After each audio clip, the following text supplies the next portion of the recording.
listeners, and welcome back to Everyday Health Stories, the podcast where we explore the fascinating world of medical science through the power of storytelling. Each week, we bring you compelling science and simple strategies that can help you take control of your health one step at a time. If this is your first time joining us, hit pause for a moment and click on follow or subscribe, depending on where you're listening. That way, you'll get notified of new episodes, gain access to exclusive content, and join a community that's making positive changes, one story at a time. Dr. Reddy, today we're discussing a topic that affects millions, yet often goes undetected until it's advanced: mild cognitive impairment, or MCI. It's a condition that sits in that gray area between normal age-related changes and dementia. Many people experience occasional memory lapses or tip-of-the-tongue moments, but how do we know when these changes might signal something more serious? That's an excellent question, Anna. Mild cognitive impairment is indeed that middle ground where cognitive decline is noticeable but doesn't significantly interfere with daily activities. Yet, what makes MCI so important to discuss is that it represents a critical window of opportunity. Up to 15% of people with MCI progress to dementia each year, but early detection opens doors to interventions that could slow or even halt this progression. That's quite significant. I imagine many of our listeners might be wondering if those occasional memory lapses they experience are just normal aging or something they should be concerned about. It's a common concern.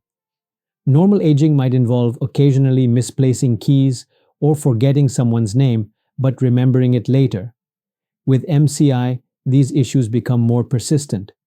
You might repeatedly forget important appointments, have trouble following conversations or storylines, or notice that tasks that used to be simple now require much more mental effort. The key difference is that these changes are noticeable to you and perhaps to those close to you, but they're not severe enough to significantly impact your independence.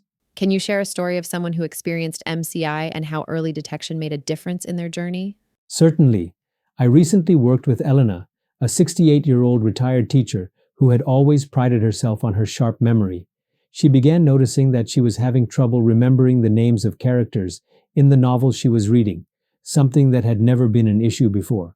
Her family brushed it off as normal aging, but Elena felt something wasn't right. What prompted her to seek help? Elena had read an article about new digital screening tools for cognitive health and decided to try one on her tablet. The results suggested some mild memory issues, so she brought this information to her primary care physician. After a comprehensive evaluation, including cognitive testing and ruling out other causes like vitamin deficiencies or medication side effects, she was diagnosed with MCI. How did that early diagnosis impact her? It made a tremendous difference. Elena was able to start a multi-pronged approach immediately.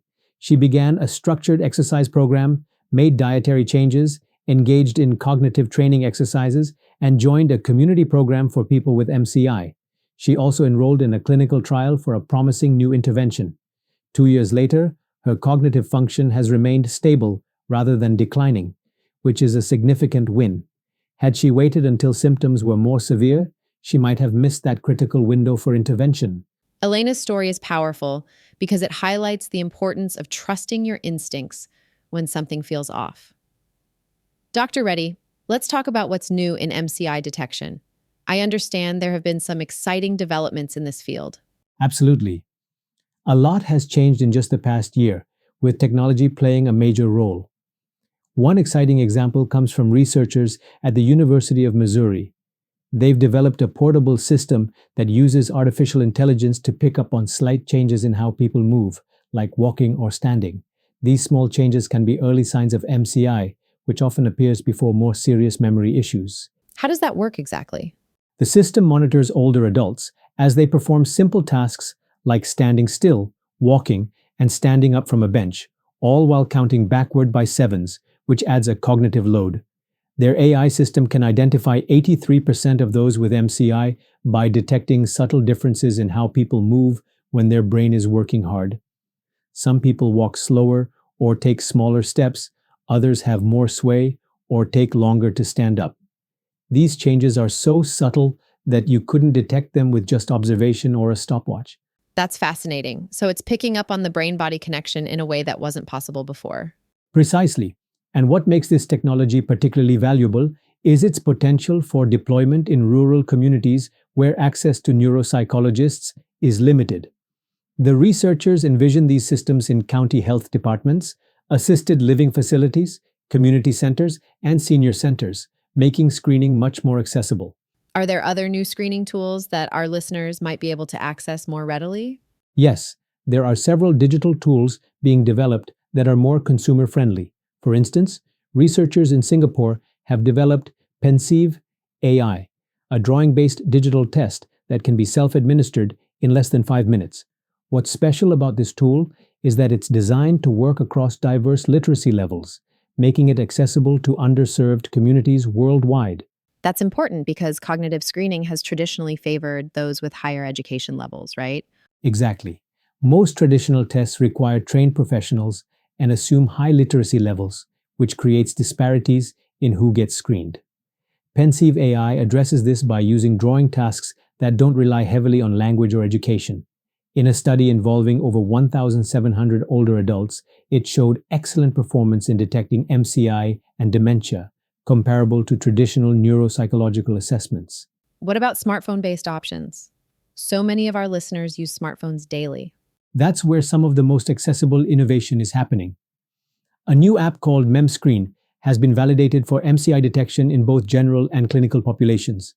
In studies across the UK and France, it outperformed traditional cognitive tests like the mini mental state examination, with a median completion time of just 4 to 5 minutes. It's designed to be self-administered, which makes it particularly valuable in primary care settings where time and specialized training can be limited.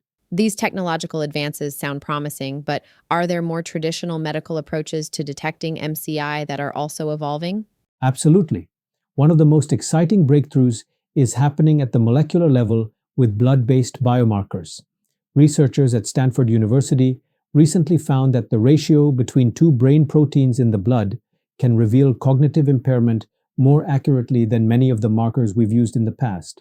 The first protein is called YWAG or YWHAG, which stands for tyrosine 3 monooxygenase tryptophan 5 monooxygenase activation protein gamma, also known as 14-3-3 gamma. This is essentially a helper protein that regulates various cellular processes in the brain. The second protein is NPTX2, which stands for neuronal pentraxin 2. This protein helps strengthen the connections between brain cells, particularly at synapses, where neurons communicate with each other. How do these biomarkers work? In people with memory problems, YWAG goes up while NPTX2 goes down. The balance between the two could be a useful way to predict how memory issues might get worse. Another standout marker is plasma phosphorylated tau 217 or p-tau 217. Studies show it can help not only diagnose Alzheimer's disease, but also tell how far it has progressed based on a person's symptoms. So a simple blood test could potentially identify MCI before symptoms become severe? That's the direction we're heading. When combined with PET scans that visualize tau protein in the brain, these blood tests enhance screening efficiency and could revolutionize how we detect MCI. This matters because new treatments for Alzheimer's disease work best when started early. As one of my colleagues recently put it, there are new drugs coming out to treat those with MCI, but you need a diagnosis of MCI to qualify for the medications. You mentioned PET scans. I think many of our listeners might not be familiar with what those are. Could you explain what a PET scan of the brain actually is and how it works? Of course. PET stands for positron emission tomography. It's an imaging test that helps doctors see how the tissues and organs in your body are functioning at the cellular level. For brain PET scans specifically, a small amount of radioactive material called a tracer is injected into your bloodstream. This tracer binds to specific targets in the brain, like amyloid plaques or tau tangles, which are hallmarks of Alzheimer's disease. Then a special camera creates detailed 3D images showing where these proteins have accumulated. How accurate are these scans for detecting early cognitive changes? They're remarkably accurate. Amyloid PET scans have shown over 90% accuracy in detecting amyloid plaques, while tau PET scans are similarly effective at identifying tau tangles. What makes them particularly valuable is that these brain changes can occur years or even decades before symptoms appear, so a PET scan might detect Alzheimer's-related changes in someone who still has normal cognitive function or very mild symptoms. Speaking of early intervention, I've been reading about a fascinating study using wearable technology to monitor cognitive health. Can you tell us about that? You're likely referring to the Intuition Brain Health Study, which is truly groundbreaking. It enrolled over 23,000 US adults, collecting 24 months of data through their iPhones and Apple Watches. What makes this study revolutionary is that it captures cognitive health in real-world settings, not just in clinical environments. So instead of a one-time test in a doctor's office, they're looking at how people function day to day. Exactly. By watching how people use their phones or computers in daily life, researchers can spot small changes that may signal memory or thinking problems. This method solves a big problem in brain health research that many studies only include a narrow group of people. Using everyday technology that billions already use, scientists can now collect information from many different types of people in many places around the world. That's a powerful use of technology we're already carrying around. I've also noticed some interesting discussions online about social media use and cognitive health. Is there any connection there? There is, and it's quite nuanced. Recent research suggests that daily social media use might be associated with a less steep cognitive decline compared to no social media use at all. This challenges the common narrative that digital technology is universally harmful to cognitive health. That's surprising. I would have thought the opposite. Many people do, but it appears that social engagement, even digital engagement, can be beneficial for cognitive health. However, there's a paradox here that researchers are calling digital dementia. Some studies suggest that excessive screen exposure, particularly during critical developmental periods, could lead to mild cognitive impairments later in life. The key seems to be balance and how we engage with technology, not necessarily avoiding it altogether. This is all fascinating research, Dr. Reddy, but I'm sure our listeners are wondering, what can they do today to protect their cognitive health? Are there strategies backed by science that could help prevent MCI or slow its progression? Absolutely, and this is where I'm most optimistic. The latest research suggests that up to 45% of dementia cases could be prevented by addressing modifiable lifestyle factors. Let me walk through the strategies with the strongest evidence. Please do. I think this is what many of our listeners are most interested in. First and foremost is physical activity. A combination of aerobic exercise, resistance training, and balance exercises has been shown to enhance neurogenesis, the creation of new brain cells, and improve cerebral blood flow. And here's a practical tip from a very recent research. Shorter but more frequent exercise sessions may provide greater cognitive benefits for older adults with MCI than longer, less frequent workouts. That's encouraging. It makes the goal seem more achievable when broken into smaller sessions. That's right. Next is nutrition, which plays a key role in protecting brain health. A balanced diet rich in vegetables, whole grains, fish, healthy fats like olive oil, and nuts, while limiting red meat and processed foods, has been linked to better memory and thinking. Researchers are also studying certain nutrients and natural compounds that may support brain function directly. I've heard you mention cognitive stimulation before. Is that still important? Yes, it is absolutely critical. Activities that challenge your brain, like learning a new language, playing a musical instrument, or engaging in complex games, create what scientists call cognitive reserve, which can help your brain compensate for changes associated with aging or disease. The key is to choose activities that are novel, challenging, and engaging for you personally. What about social connections? We touched on social media, but what about in-person interactions?